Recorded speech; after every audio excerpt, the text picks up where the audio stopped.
नाज़रीन, शिकारपुर में अगवा जूं वारदातूं घटि न थियूं। शहरी इंतिहाई ख़ौफ़ में ज़िंदगी गुज़ारण लॻा।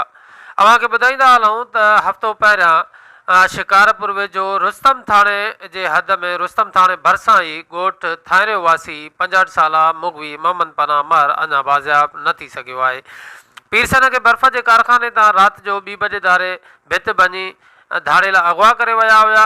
खोजी कुतनि ज़रिए पेरा बि खंया विया हुआ त पेरो ॿाहिरि वञी साॻो मोटी ॻोठ में आयो, जंहिंसां वारसनि पारां ॻोठ में ई मुगवीअ खे अगवा कंदड़नि जो पतो लॻाइण जी कोशिशि कई वई, जिन सां वारसनि जो चवणु आहे त असांजे वालिद खे सनाउल्लाह मर अगवा कयो आहे। ॾोहारी बासर आहिनि। हिननि जो चवणु आहे त पुलिस उन्हनि सां यारी मल्हाइण में पूरी आहे।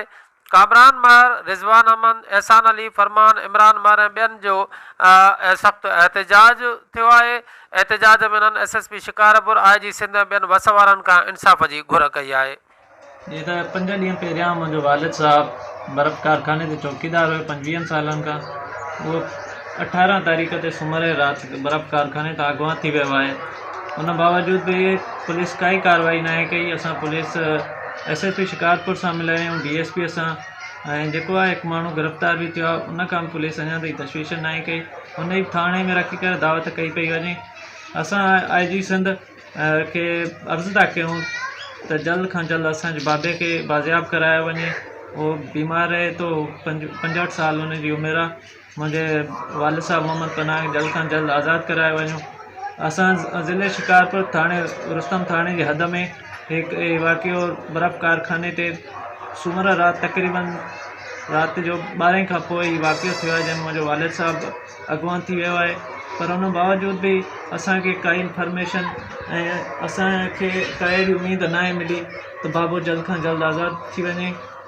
उन जे करे असां IG सिंध DIG लाड़काना के अर्ज़ु था कयूं। असां SSP साहब सां बि मिलिया आहियूं। उन बावजूद भी अञा ताईं को जेको आहे त असांखे आसिरो न आहे मिलियो। 5 ॾींहंनि खां असांजे वालिद साहब अगवा थी विया बर्फ़ कारखाने तो। उन खां बाद अञा ताईं को भी उनजो पतो न आहे। पुलिस के ख़बर भी आहे, माण्हू हिकु पतो भी आहे, कुतनि जे पेरनि जे ज़रिए पुलिस संजीदगी ॾेखारण जे लाइ तयारु न आहे। असां IG सिंध DIG लाड़कानो ऐं SSP शिकारपुर खे पुरज़ोर अपील था कयूं त असांजे वालिद साहब खे जल्द खां जल्द बाज़ियाब करायो वञे।